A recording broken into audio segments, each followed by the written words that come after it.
Ito na guys, ididikit ko na. Ayan, yung art papel.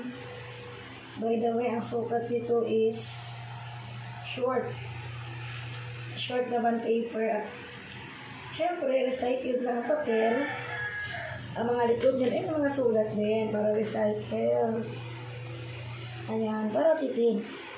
Tipid sa mga materials. Okay, mas gusto ko talaga ang mas kinti para mas matibay ang aking chart. Kasi pag hila-hila o pag dikit sa blackboard, matibay siya. Lalaban na siya pagdating na ng classroom or observation. Okay, ito ay grade 2 MAPE. MAPE help. Ayan, lalagyan ko na ng masking tape. Ayan, para matibay ang pagkakadikit. Ayan. Okay, ginawa ko ito dahil walang pasok ngayon. And by the way, sa Miyerkules pa ang aking classroom observation. So, syempre, kailangan advance ang iyong preparation. Advance ang preparation.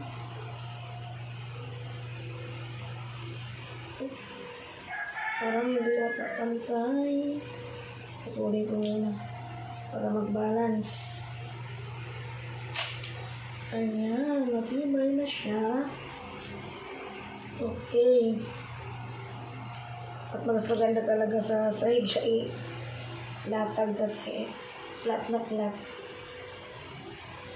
Para mas matibay pa lalo, lalagyan ko pa rito.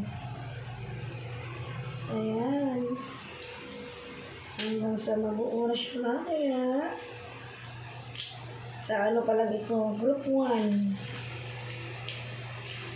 Pang group 1 pa lang ito guys. Okay, so ito yung kanilang mga choices. Or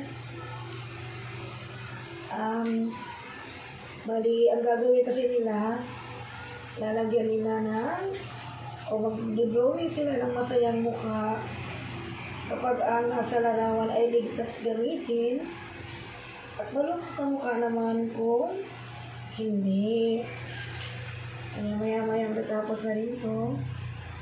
Oh, pwede na idikit itong kapul.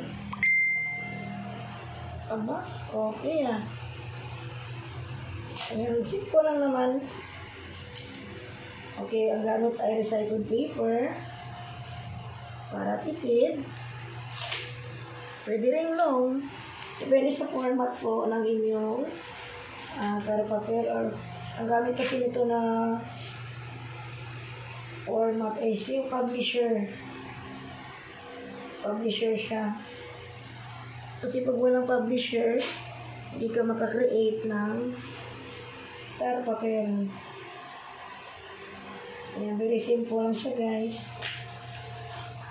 Pero kahit paano ay makulay naman dahil colored ang ano niya. Ay, pwede bawasan. Bawasan natin, hindi siya magdidikit. Hindi pa fit. Ayan, konting bawas. Oh, gasoline. Ayan. Oh. Ay, naku. Bakit ko pala binawasan ng todo? Tama yan. Okay. Minsan nagkakamali din guys pag dikit. Minsan side by side nagkukita na. Ayan. Oh, malapit nang matapos. At ito naman yung mga design. O, kailangan din ng konting design. Ayan, para magtuwa yung mag-observe. Real talk lang. Siyempre, kailangan din may konting attraction, makulay. Sabi nga nila, dapat makulay din ang iyong mga devices, mga chart and visuals. Siyempre, nagdadagdag ito ng buhay sa mga bata, sa mga estudyante na sila ay nagsasagot, nag-i-engage sa design, sa kulay ng iyong heart. Yan, mas matibay talaga ang masking tape kaysa glue. Tsaka ang glue kasi minsan namumuo siya. Lalo na kumadamihan, basta. At kakalat yung kulay. Matagal na ako gumagawa guys ng papel. At mas pinili ko ang masking tape kasi at gagawin, itutupiin ko. Tatabi. So, matibay pa rin. Kanyang foundation. Ayan, o diba? Nakumuha na ako ng isang papel na. Okay. Ang ganda na.